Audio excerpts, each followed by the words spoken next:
If time travel ever gets invented, I'd have to be very careful about not being branded a witch back in the olden days. Like back then, all you had to do was breathe wrong and you could be convicted of witchcraft and sentenced to death. Sadly, most of the folks that were accused were just innocent people that happened to be outspoken or just not well liked by their neighbors. And as somebody who refers to herself as an ooky spooky girly and dresses like this, I'd be damned before I open my mouth to say hello. Speaking of which, howdy folks, I'm Alexa, and let's dive into some awful stories together. Now I'm starting off today's list with the first person that came to my mind, the Great Rasputin. Close family friend of the last royal Russian family, he was originally introduced to them as a faith healer who could aid their only son, Alexei, who suffered from hemophilia. A self-described mystic and holy man, Rasputin was a figure of much debate amongst the royal court, with some describing him as a visionary and prophet, others as a charlatan and scam artist. Historians believe that his scandalous reputation and influence over the Romanovs only helped to discredit and overthrow the family. Having taken many pilgrimages to holy monasteries, he developed a reputation as a revered holy man, gaining a small circle of followers who believed in his miracles,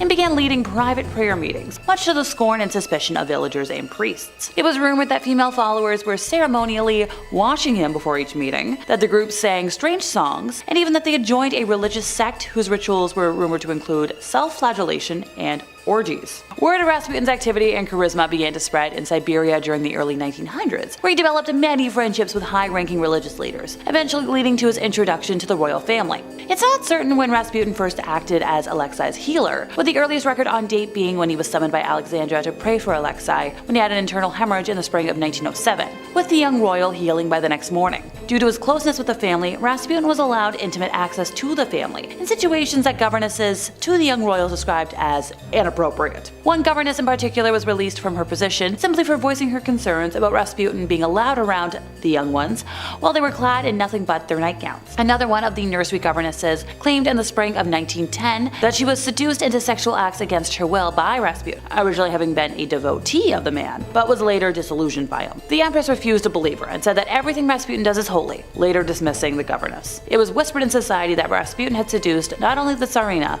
but also the 4 young grand duchesses. Rasputin had released passionate letters written to him by the Tsarina and the 4 grand duchesses throughout society. In 1916, a group of nobles led by Prince Felix Yusupov banded together, deciding to assassinate the holy man for his influence over the Tsarina and her family. It is said that the prince invited Rasputin to his place shortly after midnight, where he offered the man tea and cakes which had been laced with cyanide. Rasputin initially said no, but then began to eat the cakes, and to Felix's surprise, appeared unaffected by the poison. Then he asked for wine, which had also obviously been poisoned, drank 3 glasses, and still showed no signs of distress. So around 2:30 in the morning, Felix excused himself to go upstairs, where his fellow conspirators were waiting, and he grabbed a revolver and returned to the basement, telling Rasputin that he'd better look at the crucifix and say a prayer, referring to a crucifix in the room, then, nailed him once in the chest. Rasputin leapt up from the explosive and attacked Felix, who freed himself with some effort and fled upstairs. Rasputin followed Felix, where he was once again impaled with an explosive, and he collapsed into a snowbank. The group of men that wrapped his body in cloth drove it to the Petrovsky Bridge, and then, they all dropped it in the Malaya Nevka River. If you missed something there, it took a combination of cyanide, multiple rounds of explosives, and drowning before Rasputin met the end of time. There's no way that wasn't witchcraft. Okay, we're gonna move on before I see his face in my nightmares tonight. I already had one last night, I don't need more. So when it comes to history, some folks stand out for being a hero. Great virtue.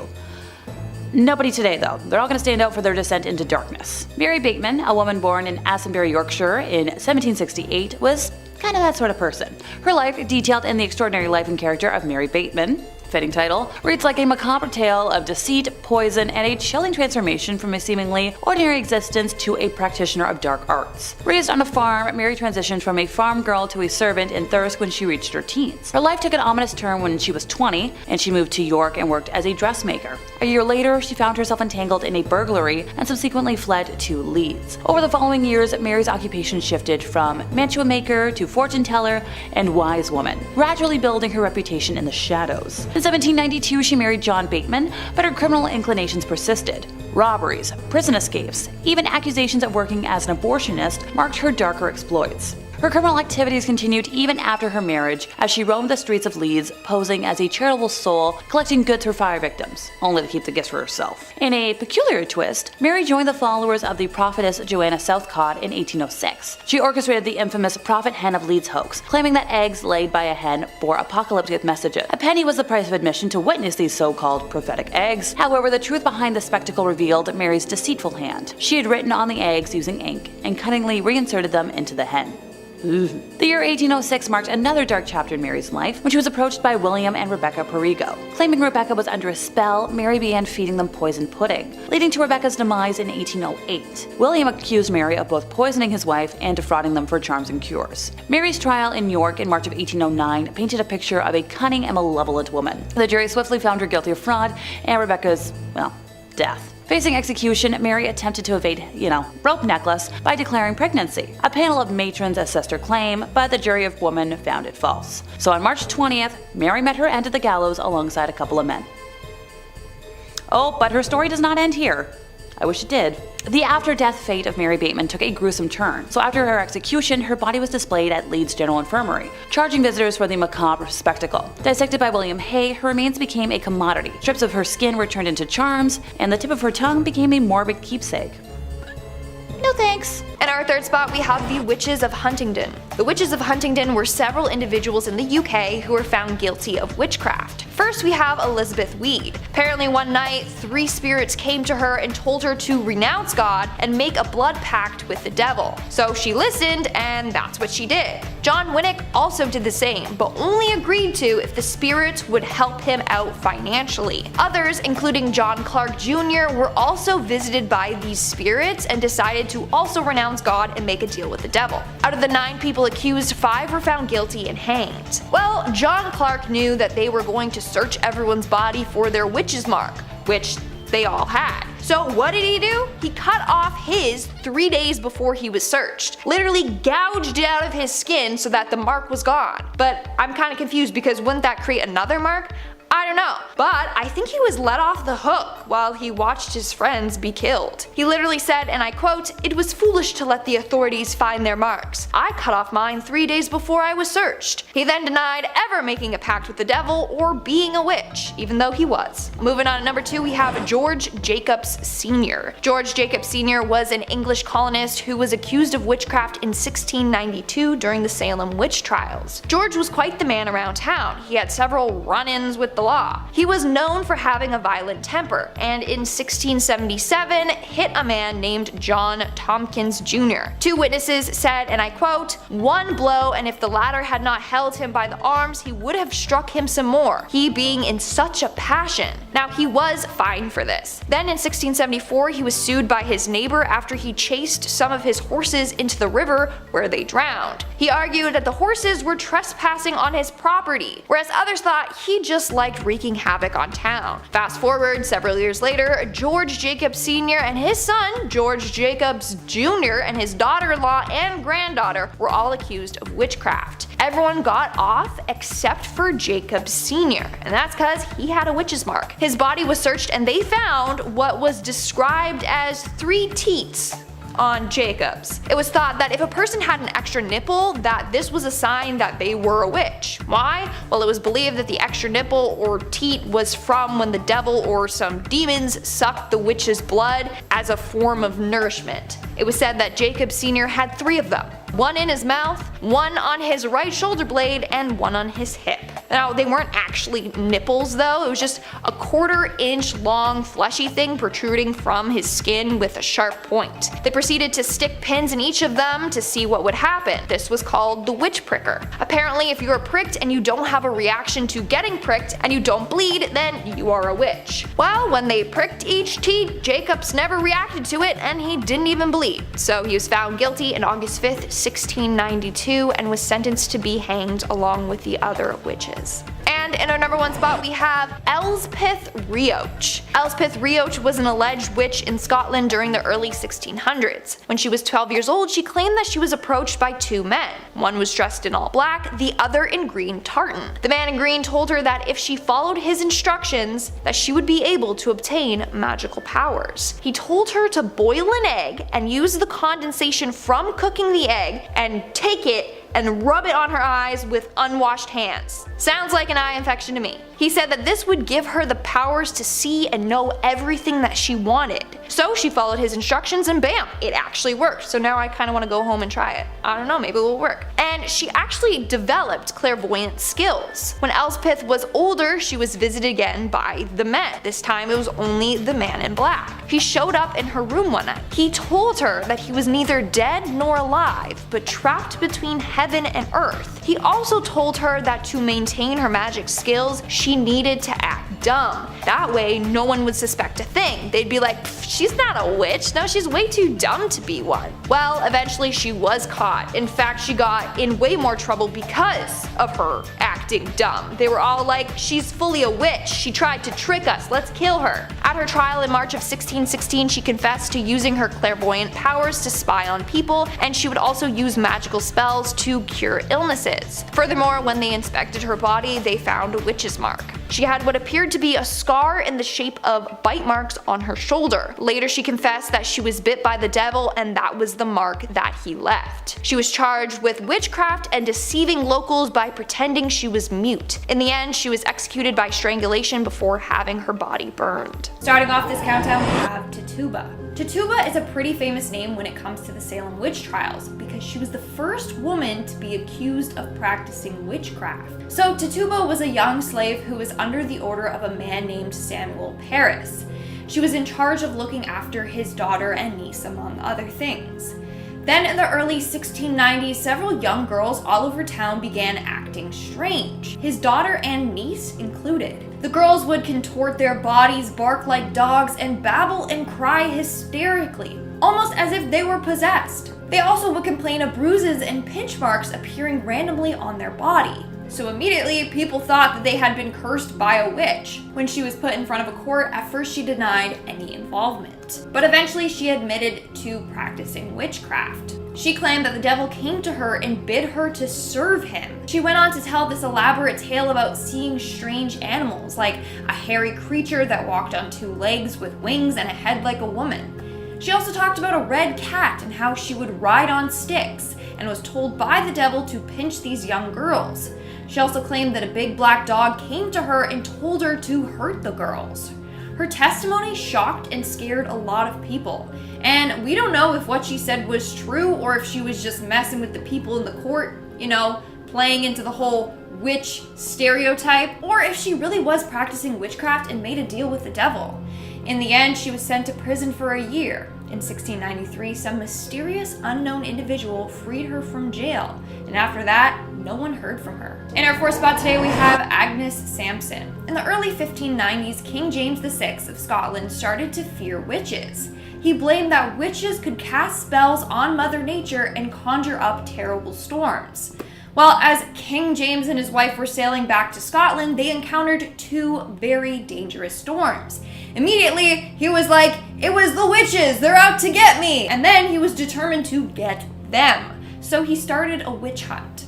Of the 70 people accused of being witches, one of them was named Agnes Samson. She was a healer and midwife, but because she had these healing powers, people automatically assumed that she was an evil witch. In fact, growing up, her father taught her about the black arts. She also apparently could give predictions. So yes, she was a witch, but she was not an evil one. Well, eventually she was accused by a woman named Gillis Duncan. Basically, under torture, she confessed to being a witch and then gave the names of other witches. That's when Samson's name was brought up. She was then tortured as well, and her body was shaved and revealed a witch's mark. In the end, under torture, she confessed to being allies with Satan and said that she conspired to kill the king. She was later burned to death. Now it's said that the ghost of Agnes haunts the Palace of Holy Roadhouse. A number of people have seen her roaming around naked after she was stripped and tortured. Number 3, the Black Hag. Our next witch probably has the most impressive title out of any of them, the Black Hag. That is such a cool name for a witch to have. She resides in a church called, oh god. Let me try this. The Monaster Nagal. Oh, what? You want to throw that on screen for me? Monaster Nagal. How am I supposed to say that? This is the witch's curse. I don't even know about any witchy stuff she does. She tries to get you to say this evil word and then it curses your family. I'm getting a note over here. It says that it's also called the Abbey of the Black Hag. Well, that's what we're going with. We're not calling it that other thing. I'm not doing that. The Black Abbey of the Hag, which as far as I know is the only name this church has ever gone by, was built in 1298. Wow, it's an old church. And was one of the few well-known medieval convents in old Ireland. The remains of the abbey still stand today in a secluded valley, making an already mysterious and supernatural place just that much more atmospheric. The place is called the Abbey of the Black Hag, for God's sakes. You don't name a place that unless it's pretty haunted. Sounds like it's straight out of Dishonored. And while I've got you here, Dishonored 3, when's that happening? Now, it's believed that the last abbess, which is a horrible word, in charge of the abbey practiced witchcraft, and in the scary way.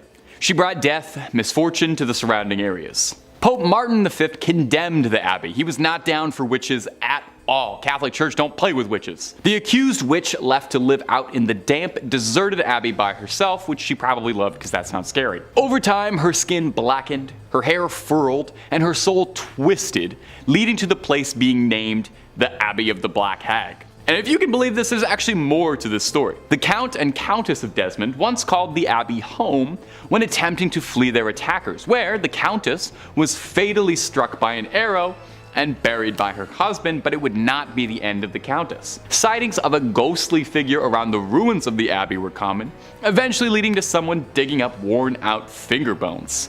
And it's said now that a woman's panicked shrieking can be heard in the early hours around the abbey. Number 2, the Blair Witch. Perhaps one of the most pervasive witches in pop culture after the Wicked Witch of the West, the Scourge of Maryland, the Blair Witch.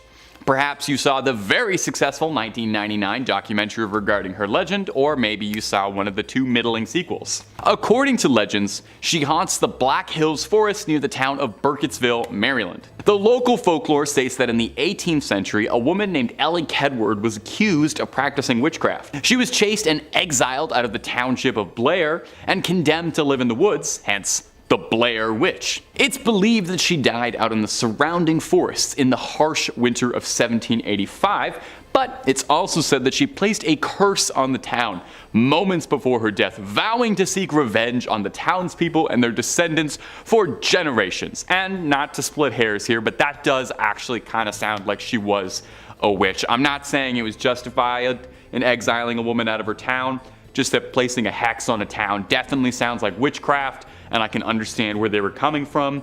I'm just trying to understand the scenario, okay? I'm divorced from it. I'm not part of it. I'm just trying to understand it. From here, the legends of Kedward grew into the larger-than-life figure, the Blair Witch. Various disturbing events were attributed to the Blair Witch. Mysterious disappearances, people being lured away into the woods, supernatural phenomena, camera crews disappearing in forests, reports of finding strange hex bags in the surrounding woods filled with strange runes and symbols and remnants of people, hair, teeth, for her to perform wicked rituals. Now, it goes without saying, unless you firmly believed the marketing campaign of the 1999 film, the Blair Witch Project is obviously a movie. While they say it's based on the real story of Ellie Kedward, there is no record of a Blair Township ever having existed. Almost certainly, the Blair Witch's story is inspired in large swaths by the Bell Witch, who we talked about earlier. Although in a kind of unique case, back in the day when the Blair Witch did come out, its marketing was so effective, and in this sort of like pre-early internet area, there were several people who did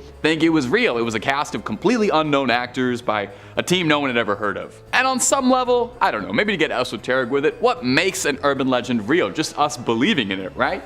Do you believe the other 4 stories I've told you more?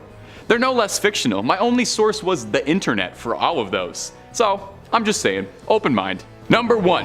Labrahua the Kashish. And our final witch for today is going to be Labrahua the Kashish, a well-known urban legend from Peru, specifically from the coastal town of Kashish near the city of Ica. The legend revolves around a reputed witch who lived during the colonial era. According to legend, Labrahua the Kashish was an enigmatic woman with exceptional powers and knowledge of witchcraft. She was believed to possess both healing abilities and the abilities to cast curses. She multi-specced. It was said that she used various herbs, potions, and rituals to perform her magic. Now, one of the most interesting aspects of this legend is this belief that Labrahua the Kashish had a physical deformity, specifically a hunchback. And if there's one thing we love in an urban legend, it's a bit of a physical deformity. It makes it that much more believable and scary. Because someone conventionally unattractive is way scarier than not. Don't blame me, blame our Western views on beauty. I didn't write them, I just perpetuate them. Over time, the legend of Labrahua the Kashish became intertwined with the history and culture of the town of Kashish. Local residents and visitors began associating certain landmarks and natural phenomena with their presence. For example, there's a famous gnarled and twisted tree called the Witch's Tree that is said to have been her gathering place. Today, Kashish has embraced the legend of Labrahua the Kashish as part of its heritage. The town has a statue of the witch, and there are various festivals and events dedicated to her, and I guarantee you no party goes even half as hard as a party celebrating a local witch. Oh my god, imagine the cauldron stew. The legend has also become a popular tourist attraction, drawing visitors who are interested in the occult, folklore, and statues. Starting off this countdown, we have Julia Brown. Julia Brown was a well-known voodoo practitioner and witch in her small town in Louisiana. People knew her for her charms and her curses, as well as the creepy songs that she would sing on her porch with her guitar. In her community, people would come to her and she would perform a number of different rituals for them. That was until people started to take advantage of her, so she started to get back at them. When they came to her, she would scare them by telling them predictions like they're gonna die soon or bad things were coming for them. Then the locals were like, "Kay, what's going on with her?" Close to her death, Julia started to act strange. She would constantly sing songs about her death and how she would get revenge on the town. One song that she would sing goes as so: "When I die, I take the whole town with me. When I die, I take the whole town." Not a very cheery and upbeat song if you ask me. In fact, no one knew what she was talking about until the day that she passed away. On September 29, 1952, Julia passed away. On that day, the town came together for her funeral. Well, as they were lowering her casket into the ground, rain came down hard. This rain later turned into a disastrous hurricane that wiped out the entire town. So it's believed that before she left, she put a curse on the town, which is what she meant by "when I die, I'm taking the whole town with me." Over the years, a number of people have attempted to rebuild the town, but every time they do, it ends up getting destroyed again. Maybe her curse is real then. In our fourth spot today, we have Gerald Gardner. Gerald Gardner is often called the father of modern witchcraft, and that's due to the fact that he founded Wicca. Although technically he learned it from a group of people and then went on to just write about it, so they gave him credit for it. But anyways, basically back in 1939 he said that one night he encountered a group of women who claimed to be witches. They stripped him of his clothes and put him in the middle of a ceremonial circle. The circle was lined with naked women, and they showed him their ways. From there, he learned briefly about Wicca and thought, hey, this is great, let's preserve this and make sure that everyone knows about it. In 1954, he actually created a book titled Witchcraft Today that teaches others how to embrace Wicca fully. He then went on and became obsessed with the occult. In fact, it's believed that a number of Wiccans and pagans were saved partly because of him. They could come out and be like, yeah, I'm a witch, without fear of being hanged or burned alive. To this day, he's one of the most relevant witches in history, but also one of the more controversial ones. Coming in at number 3, we have SCP-239, or as some people like to call her, the Witch Child. The Witch Child looks like a young blonde-haired girl of 8 years old. However, this girl has had one harsh upbringing. Ever since birth, SCP-239 has been under SCP care. This is because only 3 hours hours after her birth, the hospital that she was born at exploded in an unexplained way. The public was told that it was a freak accident from a gas leak, but we suspect now that it was much more. With shimmering gray eyeballs and the constant emission of radioactive energy, SCP-239 has the ability to control things. She must be conscious and must be able to see the object or creature that she intends to manipulate, but beyond that, she has the capability to do anything. It has been reported that she has simply wished away a human being before, making them disappear completely, and then when she feels fit to do so, wish them back and make them reappear. The limits of the witch child's power are currently unknown, however it is clear that they are extensive. That is why she currently resides in a cell coated with telekill alloy and can only be interacted with Class 2 personnel, not the type of child that you want to be leaving at daycare. Coming in at number 2, we have SCP-3998, also known as the Wicker Witch. The Wicker Witch is a scarecrow of human remains that are covered in 4-degree burns. Its body is bruised and beaten and held together by wire and nails. Yeah, this is not the type of scarecrow you want on Grandpa's ranch. In fact, SCP-3998 is extremely dangerous. However, it is very selective with who its victims will be. The Wicker Witch only targets individuals who have killed or been violent with a loved one. These loved ones need to be somebody you are romantically involved with. If you have done this and you are in the presence of SCP-3998, then the next few minutes of your life will not be pleasant. It is said that it starts with mild pain to the back of your head. It escalates very quickly though. Next is when the acid comes into play. Your stomach fills up with this stuff until you start throwing up this putrid vial onto yourself. That quickly escalates to your whole body burning itself down, your own body fat melting away, until all that's left are the horribly burned remains that is not dissimilar in appearance to SCP-3998 itself. Number 1 on our list is SCP-352, or Baby Yaga. Baby Yaga once again strays away from the typical spell-casting witch and lives far more in the world of Hansel and Gretel. Yeah, the whole I'm gonna eat you type of witch. SCP-352 resembles a very old Russian woman with an extremely harsh Russian accent, which can be very difficult to translate. At this current point, no one has any idea about her origins, but we do know that she is unlike most elderly women. You know Spider-Man? Well, imagine that, but an old Russian lady that is super scary and wants to eat you. That's sort of what we're dealing with right now, guys. Baby Yaga has exceptional strength and speed, and it is reported that she can run at 70 miles per hour. She can also be completely decapitated and regenerate herself, making her almost impossible to kill. Her hair acts as webbing that she can extend at will and trap people in. Once trapped, she touches them with her skin, which excretes a chemical that then sends you into a deep hallucinogenic state where you can't feel any pain. While you're off in La La Land though,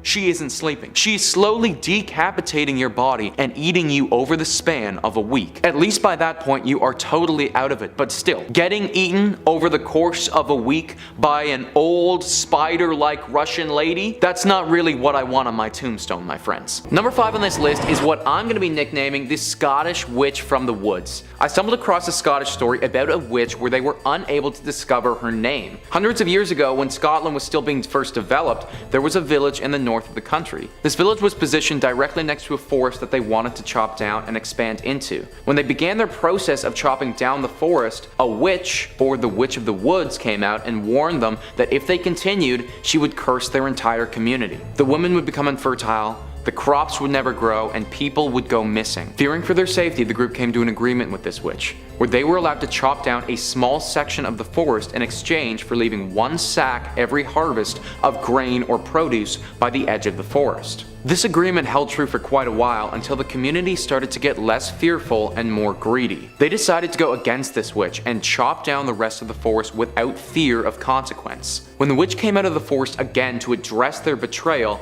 they refused to listen, and they hung her immediately. Right before she was executed though, she said that the new price was 3 bags of grain. This fell on deaf ears though, except for one fearful farmer that decided to heed the warning for a little while. The community went on thriving until once again that farmer's fear was replaced with greed. He stopped delivering the grain, and that very same day his youngest daughter went missing. The community looked everywhere, but nobody could find her until somebody checked the mill. Through the bricks and all over the walls, blood started dripping down to the ground, and they knew exactly where his daughter went. That mill has since been torn down, but it was replaced with a silo, and to this day, the locals in that area still think that that silo is haunted by the Scottish Witch in the Woods. Number 4 on this list goes to the Paisley Witches. The Paisley Witches are actually nicknamed after the town of Paisley in Scotland, where these witches were based. Christian Shaw was an 11-year-old girl who was the daughter of a higher up in the Scottish community. It was this 11-year-old girl who fell victim to the curse of several witches. It started with a deep sickness that manufactured itself like any other: fevers, chills, exhaustion. But some reports say that it became much more than that. The story goes that Shaw on one occasion levitated from her bed and on another occasion started chanting some deep curse. It was clear to everybody involved, including Shaw, that some form of Scottish witchcraft was afoot. Now, she made it evident that she believed multiple witches were involved in causing her ailment, 7 of them in fact. A trial was held for these witches where it was discovered that they all had the witch's mark, or the devil's mark as some like to call it, on their bodies. After this evidence came to light, the jury's decision was easy and all of the witches were sentenced to death. Now, this story was a long time ago, and it's hard to know for certain whether these individuals had anything to do with Shaw's ailment and witchcraft, or if they were wrongly accused, tried improperly, and the story has been exaggerated over time, which frankly is not unlike other potential witch stories during this period. The only thing that we can say for certain though is that the people back then and the 11-year-old Christian Shaw believed wholeheartedly that this group of Paisley witches was just that: witches. Coming in number 3, we've got the Borrower Witch from Supernatural. There are plenty of demons and witches to choose from in this famous series, but the Borrower Witch seems to fit this list the best. This witch in particular, interestingly enough, has no real name. She's known almost exclusively by her title. To gain her supernatural powers, this woman made a deal with the demon. For her soul, she received a demonic signet ring which provided her with great power. She was able to cast many spells, and her life was extended far beyond the limits of an average individual. However, as her life started to wane, she decided it was time to pass on her gift. This wasn't a pleasant mentorship opportunity though. She decided that she was going to go on a killing spree to attract another promising young witch. Oh, and so she did. During her killing spree, Tasha Baines tracked her down and refused to be her subordinate. Because of this, the Borrower Witch killed Tasha, which kicked off a whole new series of events involving cutting hearts out of chests, twig and twine dolls, and witch-killing bullets. Damn. Coming in number 2, we've got Sarah from the Neon Demon. This could be a very wild reading of this movie, but I think it works out just fine. The Neon Demon is the tale of a young orphaned model named Jessie who moves to LA in an attempt to make it big. At first, she's innocent and afraid, unsure of herself and looking to others for help. Enter Sarah, one of the 3 big presences in the movie. She appears alongside Gigi, another model, and immediately takes interest in Jessie. Sarah and Gigi are shunned by many powerful figures in the modeling community following the arrival of Jessie. This makes them jealous and angry. Sarah speaks with Jessie about how easy it must be for her because everyone loves and admires her. This is the inciting incident in Jessie's coming ritual. As narcissism takes over, Sarah watches from afar. Jessie shoots to the top quickly for sure, but in doing so loses some previous parts of herself. And she starts seeing strange neon symbols all over the place in her life. Her dreams begin to showcase horrifying and possibly demonic imagery. While her professional life soars, the people around her begin to disappear or expect more from her. This culminates in Jessie being killed and eaten by Sarah, Gigi, and makeup artist Ruby. Okay. I see this as Sarah being a witch of sorts, looking for the flesh and blood of a younger, more desirable person to use as a potion of youth. She summons the titular demon to slowly eat away at Jessie's life until nothing but that beauty is left, and then consumes her in that concentrated state. Gigi can't handle the meal, but Sarah is ready to roll with this fountain of youth. She found her ticket and used some magical, demonic means to claim it. Or maybe I'm reading too far into it. Who knows? And finally at number 1, we've got Thomasin from The Witch. You might be thinking, isn't Thomasin the least scary witch in this movie? We see a seductive figure morph into a gnarled old crone who makes a young man vomit an entire apple and then eventually kills him. A baby is stolen and processed into flying ointment. How is the puritanical Thomasin, who decides to only join the coven at the very end of the movie, the scariest witch? Well, that's the thing. She was devout throughout the flick, asking for forgiveness from God, staying with her family even when accused of sin and treachery by her mother, the works. But even with all of that, she was unable to protect her family and ended up totally alone. Desperation takes over and she summons the devil himself through Black Phillip, the demon who tempted and methodically killed her entire family in myriad gruesome ways. She decides that she will give her soul to him forever to avoid dying in the wilderness. So while Thomasin herself might not be a scary witch, the things she had to go through only to end up making a deal with the devil are very scary. What a flick. Starting off this countdown, we have the Wabanaki Ghost Witch. This is a terrifying witch that scared Native American tribes for centuries. According to their legend, this witch was one who practiced evil magic when they were alive, and when they died, they came back to life as an undead monster. Its name is Skadigamooch, and it craves human flesh and blood. The worst part, if it's coming for you, there's no stopping it. It will kill and devour any and everything that gets in its way. Now, during the day, this witch appears as an inactive human corpse, but as soon as night falls, the corpse comes to life and goes off searching for prey.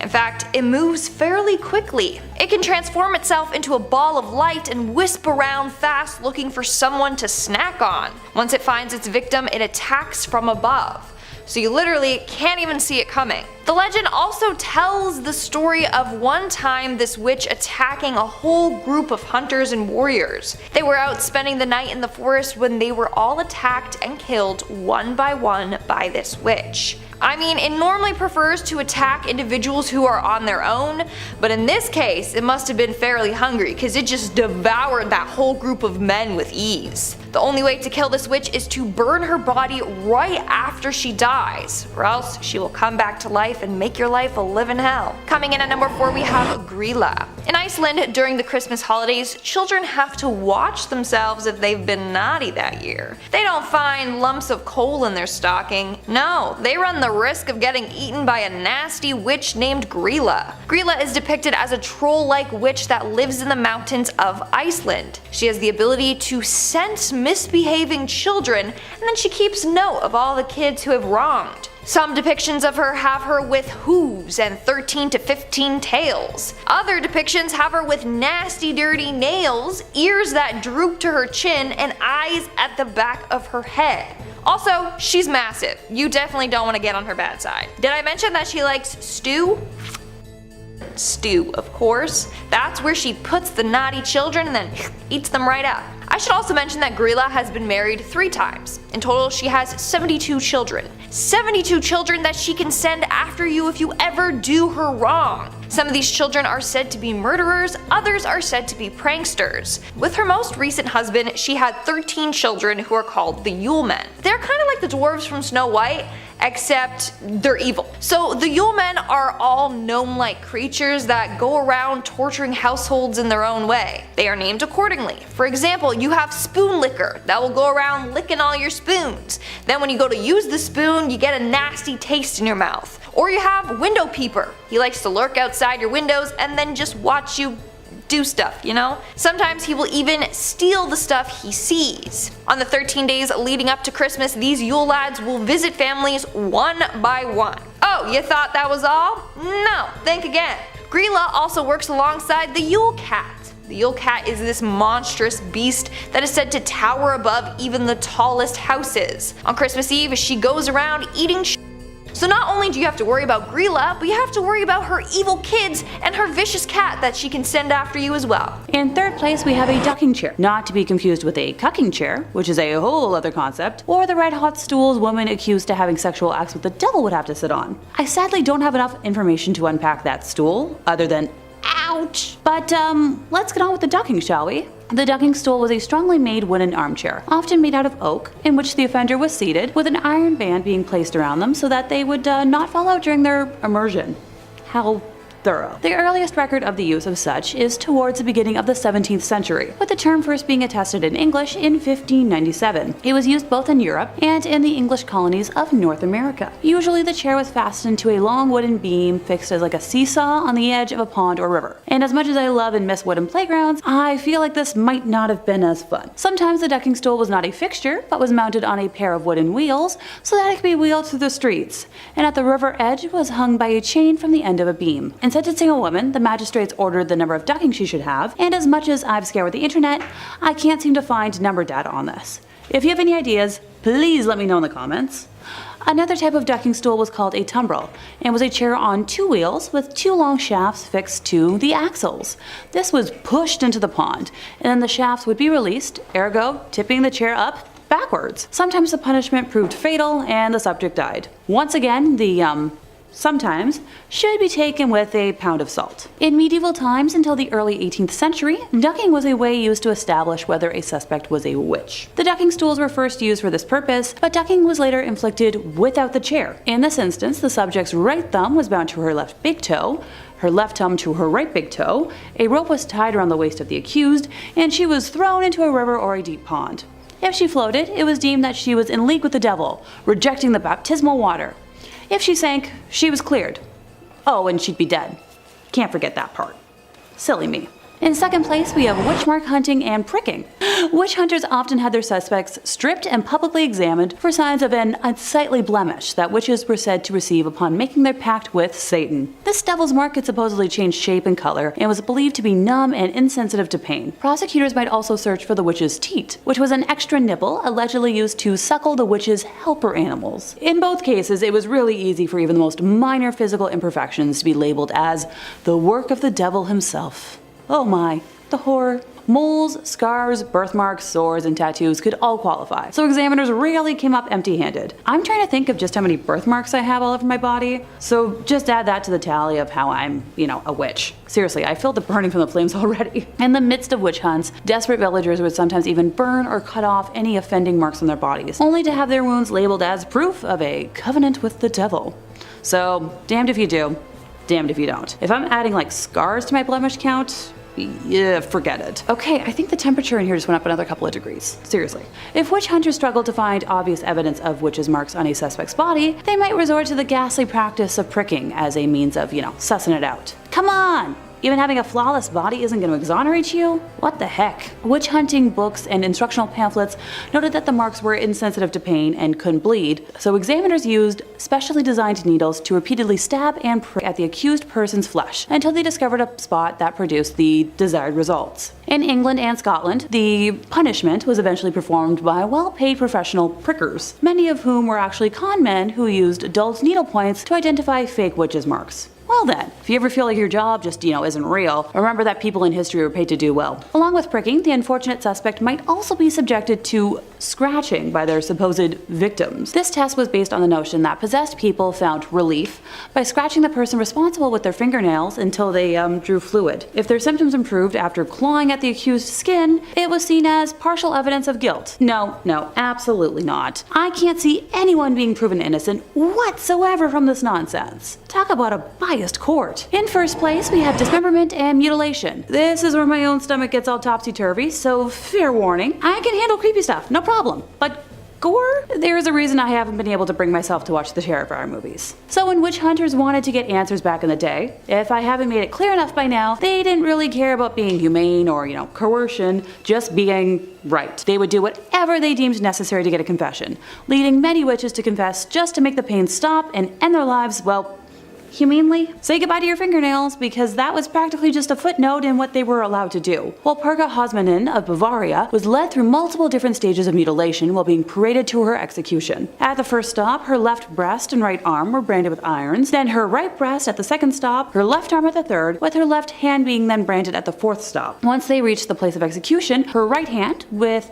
which she had made her oath as a midwife, was cut off before she was finally burned alive at the stake. Oh, her ashes were not allowed to remain on soil, but they were just, dumped in a stream. Probably the most extreme extent of this was a punishment normally reserved for killers, but exceptions were made for witches who confessed without torture to crimes deemed brutal enough for it. Are y'all ready for this? The offender would be strapped to 4 horses, with one arm or leg attached to each separate horse, and then on command, the horses would start running and rip the offender's arms and legs off. The person would die somehow, and painfully through life source and limb loss. Starting off this countdown, we have John Reed. John Reed was one of the 7 witches tried in 1697 Scotland. When he was caught, persecutors found that he had a mark on his loin. John said that the devil had nipped him there and that it indeed was a witch's mark. John also confessed that he was in service with the devil. The devil promised him wealth and abundance, but in return, John belonged to the devil. But John revealed that the devil broke his promise and never did anything he said he was going to do. On top of that, John admitted to attending a number of meetings with other witches. He also admitted that he was responsible for the torment of Christian Shaw. Christian was an 11-year-old who claimed she encountered a pack of witches who then bullied her and stole her milk. He also admitted that they all drowned her in the local well.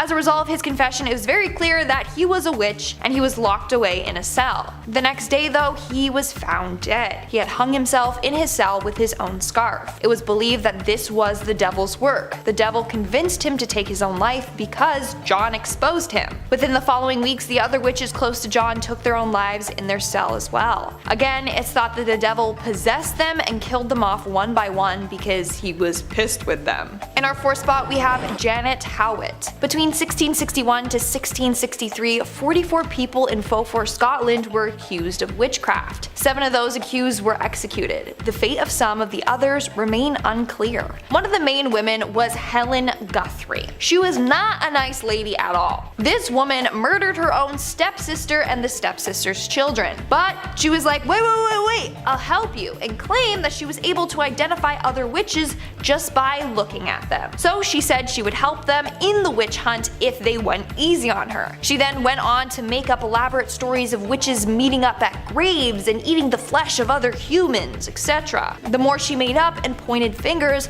the longer she got to live, and same with her daughter Janet Howitt. Janet was also accused of being a witch like her mom. In fact, she had a witch's mark on her shoulder. She said it was from the devil biting it. She also said that it hurt for so long until the devil visited her again and stroked her shoulder. When he did that, the pain immediately stopped. Now, Janet was imprisoned with the rest of the accused, but we don't know what happened to her. They held a trial for her and no one testified against her. Plus, they only had the mark on her shoulder as evidence. We truly don't know if young Janet was let go or sadly killed. What we do know is that her plea date was 1666, 4 years after her arrest, so she was in jail for quite some time.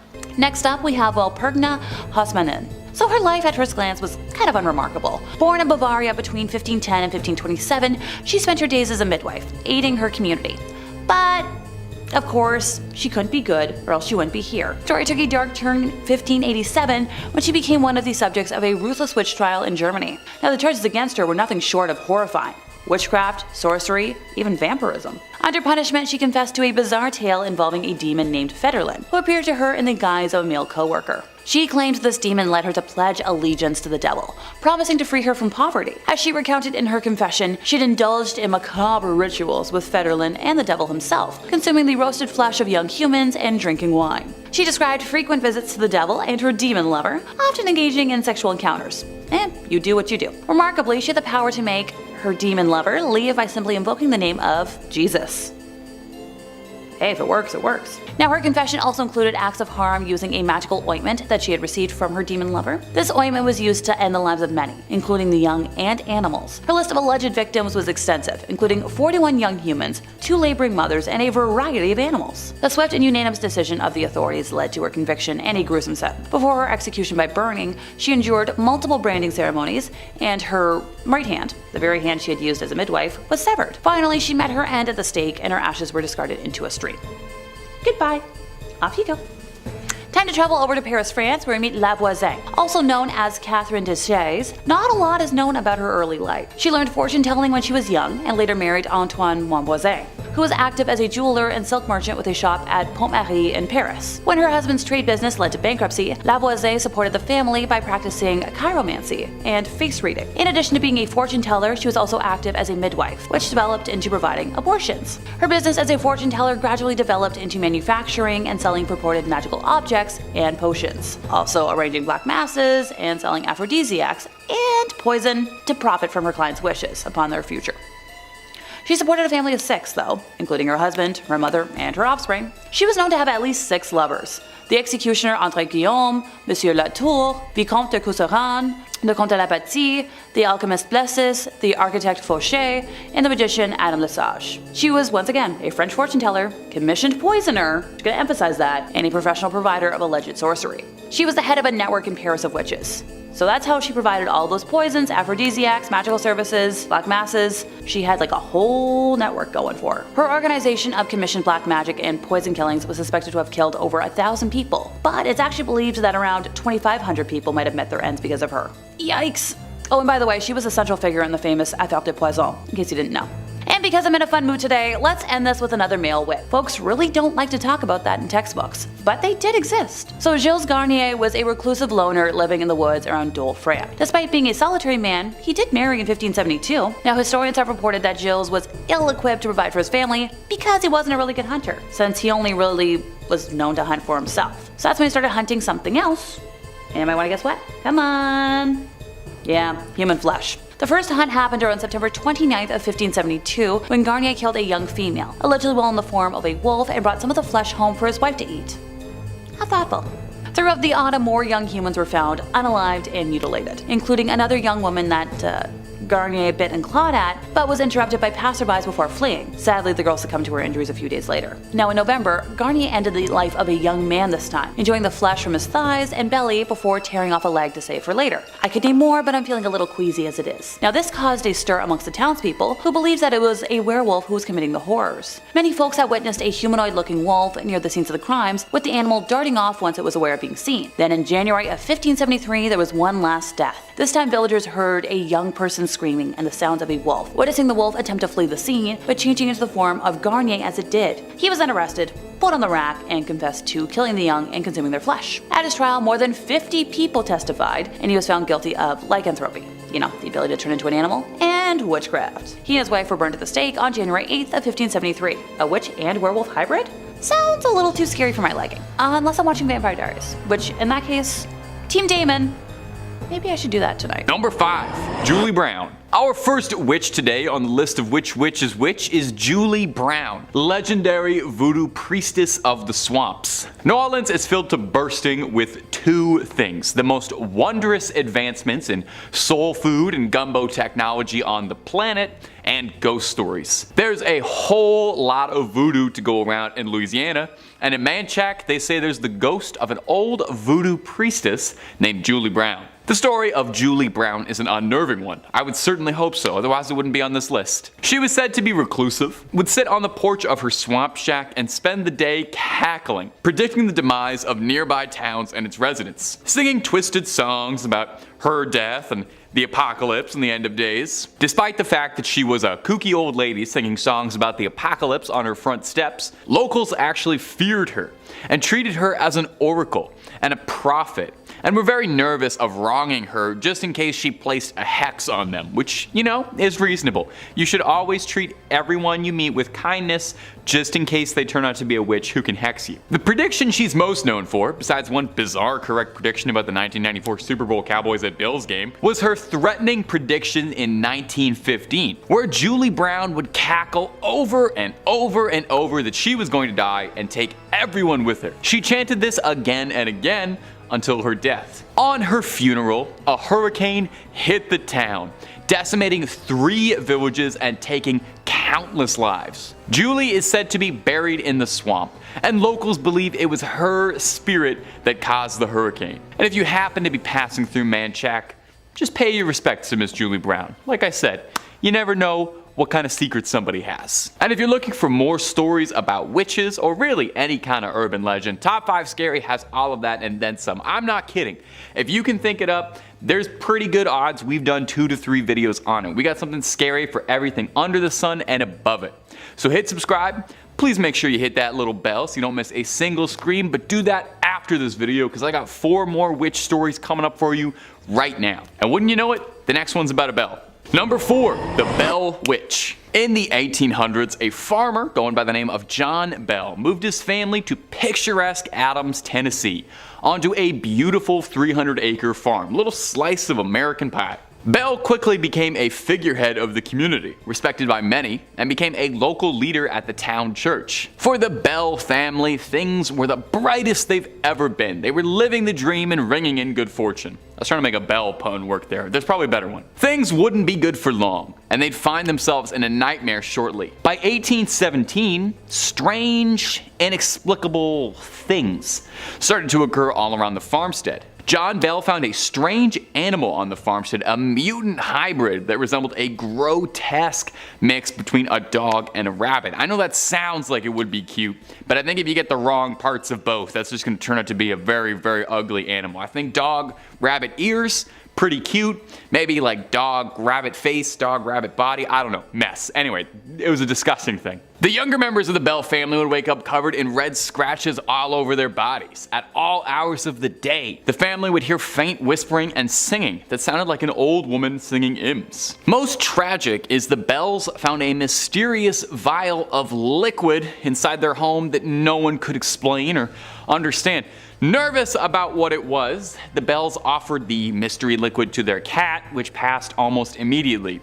Rest in peace, Bell cat, taken too soon, undeservedly. You didn't deserve to be an experiment for them. For 3 long years, the Bell family was tormented by a mysterious entity that would later become known as the Bell Witch, after the mysterious old woman's humming and singing. In 1820, John Bell quickly grew extremely ill, quickly descending in his health, and would pass away later. At his funeral, the mourners complained they could all hear the laughing of an old woman, mocking and singing the fate of the late John Bell. The farm became a haunted attraction, where it still is to this day, and it even caught the attention of President Andrew Jackson, who in 1819, a year before Mr. Bell's passing, visited to see if legends of the witch were real. Allegedly. As soon as his carriage arrived at the property, the horses refused to budge anymore. The animals can always tell. Moving on to number 3, we have Malin Matsdotter. In July of 1676, Swedish widow Malin Matsdotter was reported for being a witch. She was reported by her own daughters. They claimed that their mom would abduct a number of children and use them for a number of dark rituals. She was accused during the largest witch trial in Swedish history, the Great Noise. Now, was Malin actually a witch, or were her daughters just looking to get rid of her? Well, sadly, we don't know for sure. She may have indeed been practicing witchcraft, but she wasn't going around abducting kids. That part was never proven. Anyways, when she was put in front of the court, she always maintained her innocence. Her partner, on the other hand, Anna Simonsdottir Hack, was also accused of being a witch and apologized for her wrongdoings. These 2 women were the last victims executed for being witches. Anna was decapitated, but for Malin, well, they decided to burn her at the stake. She was the only witch in Swedish history to have been burned alive. Rumor has it that just before she was burned alive, she cursed both her daughters for eternity and gave them over to the devil. When the flames covered her body, apparently she did not scream, nor did she appear to be in pain. For everyone watching, this was further proof that she was in fact a witch. In our second spot today, we have Dion Fortune. Dion Fortune, born Violet Mary Firth, was a psychiatrist, author, occultist, and witch. For Fortune, it all started at the young age of 4. That's when she claimed she started receiving visions. Apparently, the visions were of her being a priestess in her past life. Then at the age of 20, she suffered a mental breakdown as a result of these psychic attacks, as she called them. During her recovery, she found herself drawn to the occult. From there, she began writing a number of books on the occult and witchcraft. In 1924, she founded a fraternity for people interested in the craft. It was called the Fraternity of Inner Light. In the fraternity, they engaged in a number of different practices and rituals. One was the initiation ritual, where the candidate was introduced to magic and witchcraft. The second was evocation, in which people would learn to harness the powers of witchcraft. Furthermore, Fortune was known for her involvement in the magical Battle of Britain. Basically, a number of British occultists joined together to help during World War II by using their magic. Shortly after the war ended, Fortune passed away. It's believed that her great effort in this battle caused her health to weaken and weaken.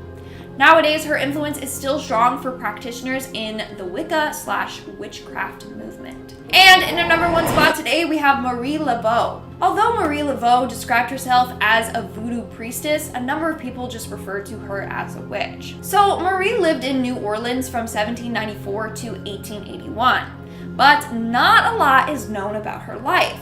What we do know is that she turned heads on the streets. Some were terrified of her, others basically bowed down to her. So it's said that the magic she practiced combined Catholic and African spiritual traditions. In fact, she was frequently called upon to help others. She would visit the sick in prisons, and at one point, the city called upon her for help with the yellow fever epidemic of the 1850s. On top of it all, she owned a large snake that she named Zombie, named after an African god. In fact, many believed that this snake harnessed magical powers itself. Her most well-known case was when she was called to work on a murder trial of a young man. The man's father came to Marie and promised her anything if she just saved his son. The odds were not in his favor. Everyone for sure thought that the verdict was going to be guilty, but Marie secretly placed several charms throughout the courtroom. And guess what? In the end, the man was found not guilty. That's pretty freaky. After Marie's death, her gravesite was frequently vandalized, but not for what you think. That's because legend goes if you draw an X on her gravestone, Marie's spirit will grant you whatever you want. So you had to draw an X on her tomb, then turn around 3 times, knock on her tomb, and then you have to yell out your wish. If in the end the wish comes true, you have to come back, circle the X, and then leave Marie an offering.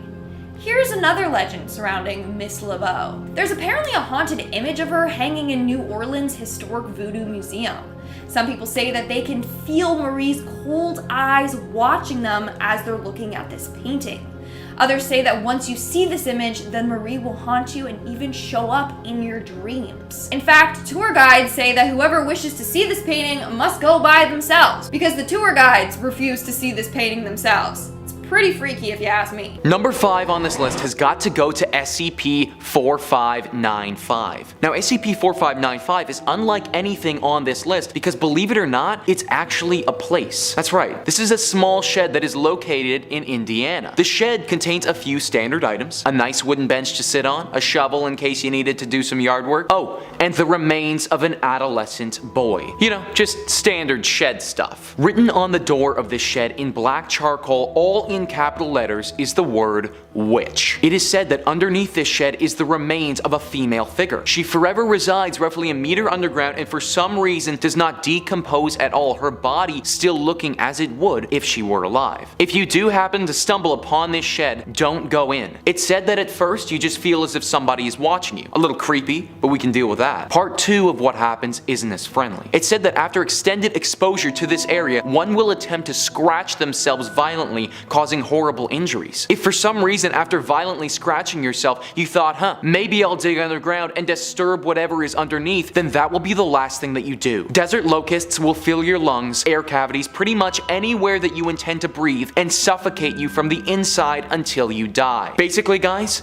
if you ever see any weird looking sheds in Indiana, just walk in the other direction. Coming in at number 4, we have SCP-5351, or also known as the Witch of Words. This witch is especially scary because if you let your guard down for a second, it can strike. It's kept at Site 22, but there is no audio recording of SCP-5351, and no one is allowed to quote or repeat anything it says. This is because if they do, they could be killed. Although SCP-5351 might resemble a young Slavic woman, I want to warn you that there is nothing human about this creature. If anyone is to repeat anything that it says, whether that be in person or through text, SCP-5351 will immediately appear in front of that individual and kill them on the spot. Although the death might be swift, it is a brutal one. Reports say that the Witch of Words will maul her humans to death with her bare hands, showing inhuman levels of strength. For somebody whose brain likes to wander, speaking about myself here people, having somebody who will literally kill you if you ever utter something that she has previously said is pretty scary. The one positive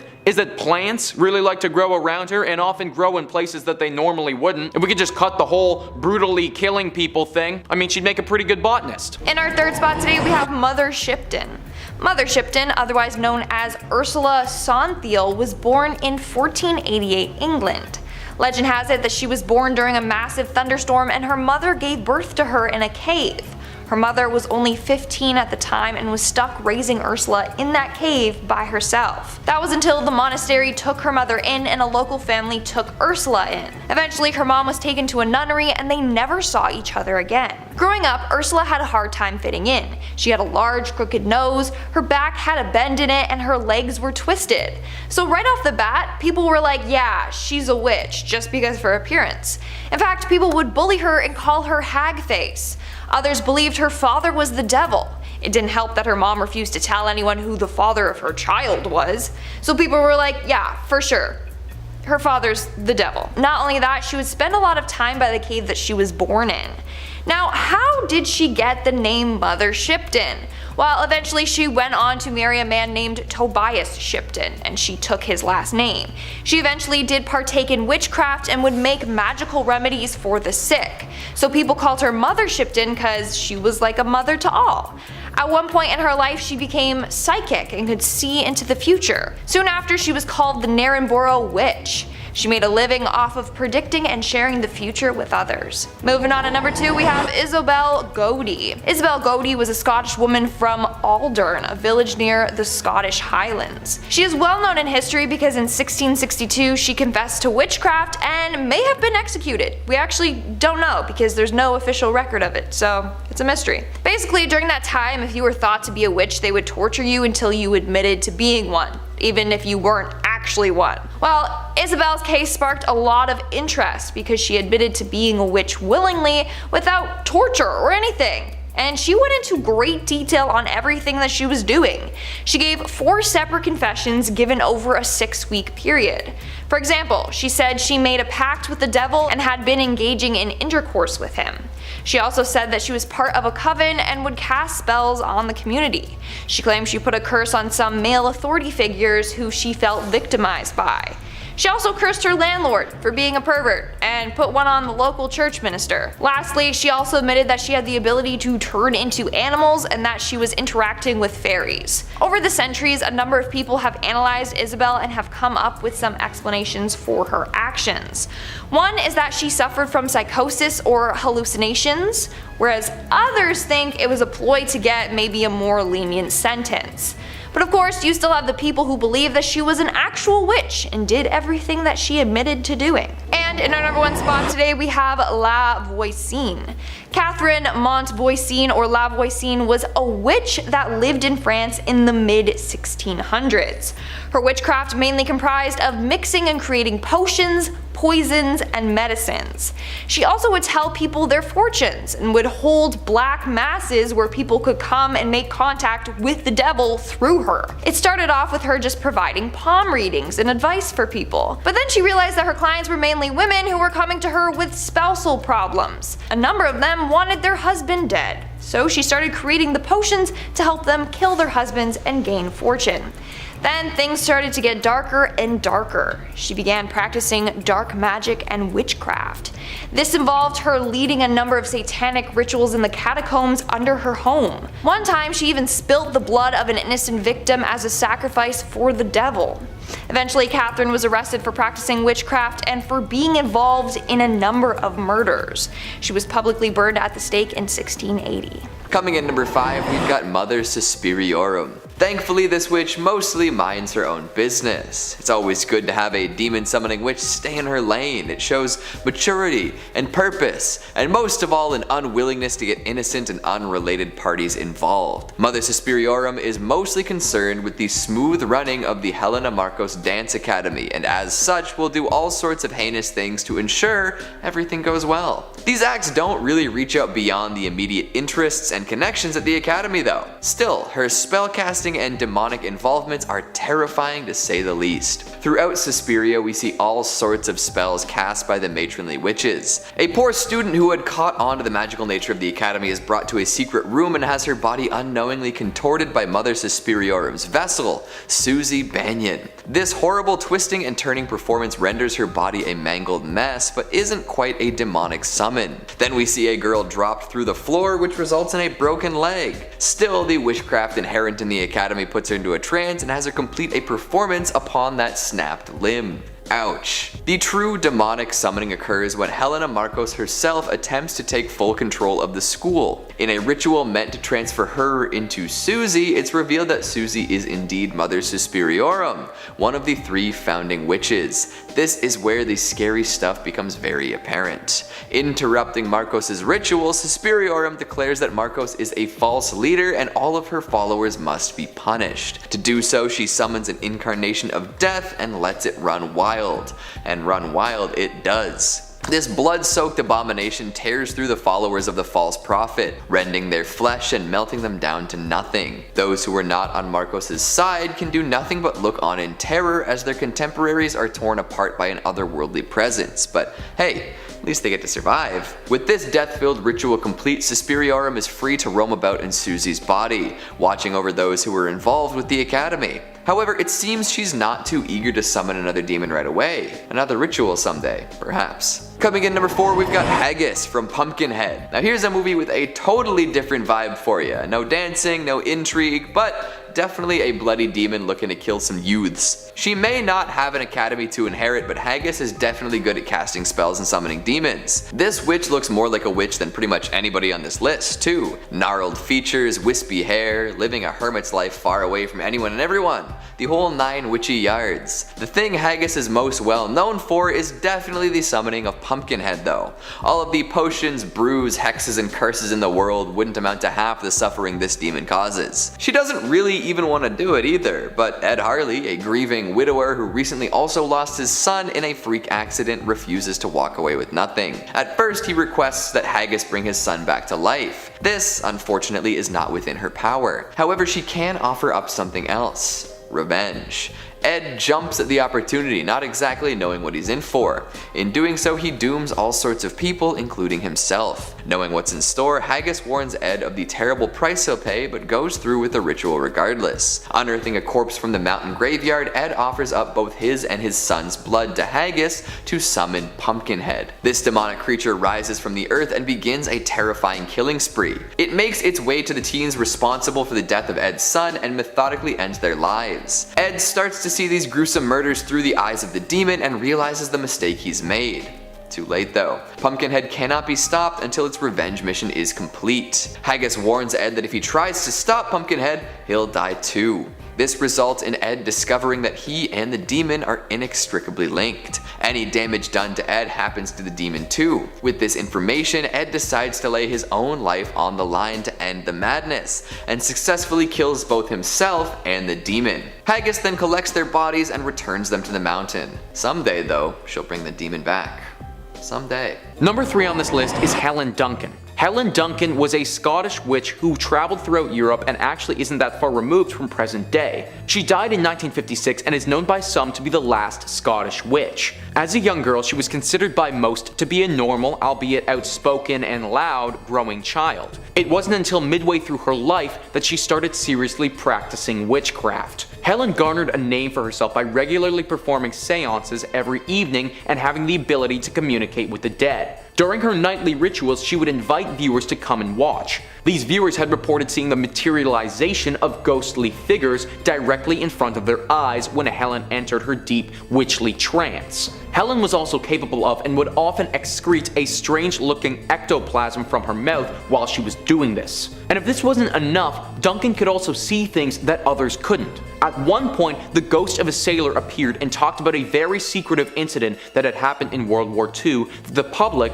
or Helen Duncan, couldn't have possibly known about. After hearing this information, the authorities realized that they couldn't have Duncan revealing any important state secrets about the war and arrested her for witchcraft immediately. It was revealed during her trial that some of her witchy ways were not what people were led to believe though. Like her ectoplasm was simply the regurgitation of a cheesecloth made to look like some type of ghostly substance. Even though some of her abilities were proven to be fraudulent, it still doesn't explain how she was able to accurately predict or say the things that she couldn't have possibly known. Helen Duncan didn't use any of her abilities to harm anyone, but the capability to potentially talk to the dead, it's still very chilling. Number 2 on this list is Thomas Weir and his sister Grizel. What makes Thomas and his sister so scary is that nobody expected them to be involved in witchcraft at all. Up until the end of his life, Thomas was known by most to be a nice man of the community held in high esteem. However, nearing the end of his life, Thomas came clean about who he really was, telling the entire community during a religious service that he and his sister had been performing witchcraft for years, going into deep detail about how they had consistent communication with the devil and had devoted their entire lives to carrying out his bidding. This bidding manifested itself in many different ways, most of which involved causing harm to others, or in Thomas's case, getting it on with animals. Yeah, he was a weird dude. At first the community barely believed him, but after the sister came out and corroborated his story in detail as well, they started piecing it together. Thomas was always walking around with a big black staff. The neighbors had reported hearing strange sounds in the evening coming from their home and weird lights going off. Suddenly the guy that everybody thought they knew as their nice friendly neighbor was somebody else entirely. Reports say that when he was burned at the stake, he took far longer to die than a human should. Also, his staff was burned with him, and it emitted an extremely strange sound and moved in unnatural directions when it was burning, as if it was being possessed by some force. I suppose that in the case of Thomas and Griselle, they had done such a good job at hiding their identities as witches and had been extremely methodical with their crimes, that before they died, they just had to let the world know just how evil they actually were. Number 1 on this list is Isabel Gowdy. Isabel was a Scottish witch from the 1600s, and frankly, she did everything. Through several confessions that she made on her own accord, without the pressure of torture or coercion from higher ups, Isabel admitted to taking part in a wide array of witchcraft activities. She admitted that she had freely let the devil suck blood from her neck and that she had romantic relationships with the devil before. She admitted to taking the body out of child's graves and using it in a ritual to destroy people's crops. She said that she had made clay effigies or voodoo dolls of someone's children and used these to harm and even kill them. Isabel was also part of a coven, a group of witches whose intentions were evil and had the ability to change their form into animals. She described in detail the brutal murders that she had committed for the devil and her fellow witches. She even offered up information about spells they had used to inflict illnesses on people, uttering some of them to the council she was confessing to. Now, it's unclear exactly why Isabel decided to confess to these heinous crimes and oust herself as being a witch. She had to be aware that confessing to these crimes of this nature would surely mean her execution. It had been said, though, that she felt extreme guilt for her crimes, and that's why she decided to come forward and accept the consequences as they were. Regardless of what her intentions were, though, Isabel Gowdy has to go down as one of the most dangerous known witches in Scottish history. In 5th place, we have witch cakes to kick us off. Sadly, these aren't yummy Halloween cakes, a thought which makes me very hungry, but instead a bizarre form of counter magic, a supernatural dessert used to identify suspected evildoers. In cases of mysterious illness or possession, witch hunters would take a sample of the victim's urine, mix it with rye meal and ashes, and bake it into a cake. This stomach-turning concoction was then fed to a familiar or animal helper of the suspected witch in the hopes that the creature would fall under its spell and reveal the name of the guilty sorcerer. During the hysteria that preceded the Salem witch trials, Tatuba famously helped prepare a witch cake to identify the person responsible for bewitching young Betty Paris and others. The brew failed to work, and Tatuba's knowledge of spells and folk remedies was later used as evidence against her when she was accused of being a witch. Before I forget, another use for a witch cake came from burning the pastry in hopes that the scorching heat would transfer to the witch and force her to reveal herself. Whew.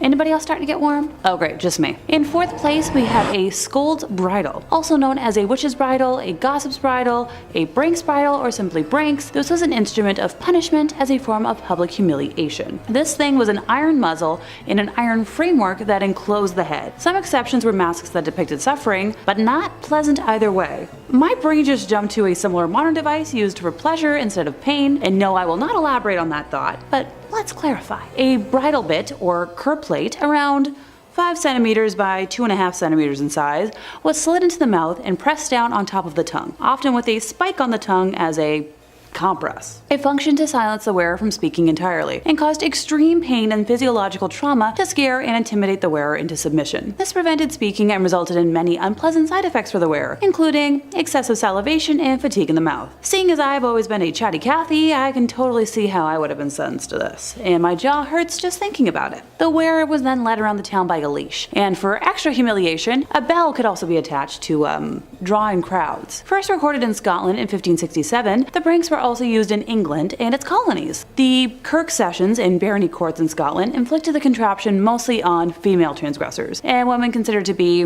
rude, nags, common scolds, drunken, but mostly witches. It was also used as corporal punishment for other offenses, notably on female workhouse inmates. The person to be punished was placed in a public place for additional humiliation and sometimes beaten. Just sometimes, not every time apparently. Knowing what I know about history and cover-ups, I'm going to lean towards probably most of the time. The Lanarkburg records record a typical example of the punishment being used. When wearing the device, it was, impossible for the person to either eat or speak. Other pranks included an adjustable gag with a sharp edge, causing any movement of the mouth to result in laceration of the tongue. In Scotland, pranks could also be permanently displayed in public by attaching them, for example, to the town cross, tron, or toll booth. Then the ritual humiliation would take place, with the miscreant on public display. Displaying the pranks in public was intended to remind the populace of the consequences of any rash action or slander. Whether the person was paraded or simply taken to the point of punishment, the process of humiliation and expected repentance was the same. Time spent in the brittle was normally allocated by the Kirk session in Scotland or by a local magistrate. Moving on to number 3, we have Nailba. In 1990s, families in Bangalore were worried after hearing a story about a scary witch named Nailba. Story goes that one night a family was about to go to bed when they heard the sound of one of their family members' voice coming from outside. The father of the house opened the door about to welcome them in, but when he did, to his horrors, it was not his relative. Standing before him was an old woman, but before he could even say anything, this woman attacked him and instantly killed him. The next day, something similar happened to another family. It was late at night, they were about to go to bed when they heard a familiar voice outside. This time, the old woman attacked and killed the man with her nasty sharp nails. After a number of deaths in the village, everyone got spooked. They thought this was the works of a serial killer, but no, it was indeed something much worse. It was the work of this evil witch. And some believe the story to be true, and are fearful that they too will fall victim to her. In order to avoid encountering her, people would write Nailba on the door, which means come tomorrow. The witch would then see the sign and come again tomorrow to try and kill you. But as long as the words were still written on the door, you were safe for her. You know, like she'd come, oh, I'll come again tomorrow. Oh, okay, I'll come again tomorrow. You know, you get it. If not, she will try to trick you into opening your door for her, and then bam, you're dead. In our second spot today, we have La Lechuza. This is a popular witch in Mexican folklore. Legend goes that Lechuza was a woman that was caught practicing dark magic. The townsfolk were horrified and as a result had her killed. But Lechuza never fully died.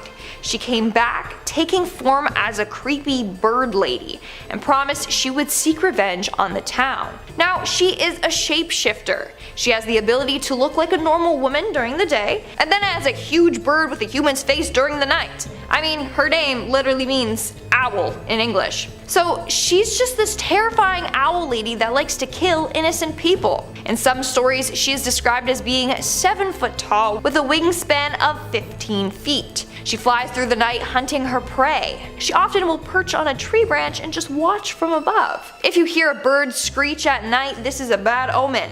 It's a sign that Lechuza is out looking for her next victim, and it could be you. Also, this witch can pretend to be a baby to trick her victims. She can disguise her voice and cry outside your door, so you're like, oh no, someone left a baby on my doorstep, and then you go outside and it's not Harry Potter left by Dumbledore. No, it's Lechuza, who will swoop down and carry you away with her sharp talons. She has the strength to carry a full grown man, so no one is safe. She's also known to attack from windows. You might be trying to sleep when all of a sudden you hear this annoying whistling or screeching noise coming from outside your window. You get so annoyed you whip the window open and bam, she'll attack you and scratch your eyes out. She's also known to run people off the road, so she's definitely someone you don't want to take on. And in our number 1 spot today we have Black Annis. Black Annis is a tall, nasty witch from English folklore. She is depicted as having a blue face with glowing eyes, long sharp teeth, and claw-like fingers, which she uses to rip the skin off of her victims. So this witch is said to haunt the countryside of Leicestershire. She waits in the woods there until she finds herself the perfect victim.